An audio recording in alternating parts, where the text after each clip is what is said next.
Bana, kwa jina naitwa Yusuf Maboga. Mimi ni mtaalamu wa masuala ya kilimo cha kisasa, kilimo cha umwagiliaji. Nafanya shughuli nyingi, drip irrigation system, greenhouse contractors,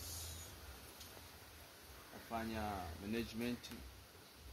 Kwa hiyo leo nipo katika greenhouse ambayo muda si mrefu, nafikiri kama 2 months ago nilikuwa naishughulikia na ikakamilika na tukapanda zao la mboga mboga. Na leo nimefika katika site hii na kuona kwamba mboga mboga zimestawi kama unavyoona, mboga zimestawi vizuri.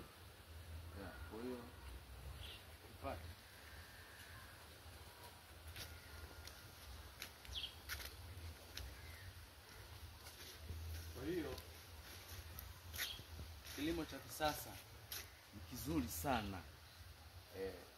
Tunapoongea na kuwashawishi wakulima walime, wale wanaofanya basi kwa vitendo ndio matokeo yao wanaona.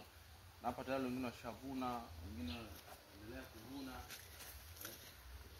Hiyo wana mboga zilizo stawi vizuri, kwa sababu greenhouse ina faida kubwa. Greenhouse ukijenga, maana yake hata kama mvua inanyesha nje kubwa, unaendelea kulima. Na hichi ni kipindi cha mvua ambacho muda si mrefu mvua zimekata na tulipanda kipindi cha mvua na mboga zimestawi sasa hivi wanavuna. Kwa una manage soko vizuri. Mvua inanyesha unalima, unauza katika soko zuri.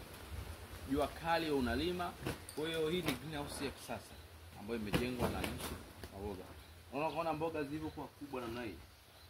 Lakini ukipanda nje open field, hauwezi kupata mboga kubwa kama hivi. Hii ni kwa sababu greenhouse ina faida nyingi sana. Wadudu, unaona mboga haina wadudu, haina magonjwa, iko safi kabisa.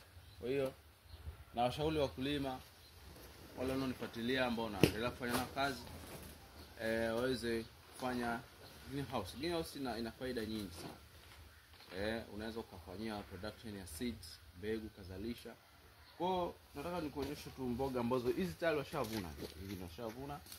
Unaona mboga ilivyokuwa kubwa hii. Hili jani moja lina sentimita 50 hadi 60, kubwa kabisa.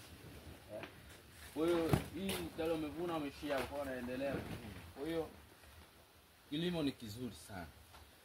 Wewe ambaye unataka kilimo, ingia katika page yangu Instagram, Facebook, au chukua namba yangu, taandika, then nipigie tufanye kazi.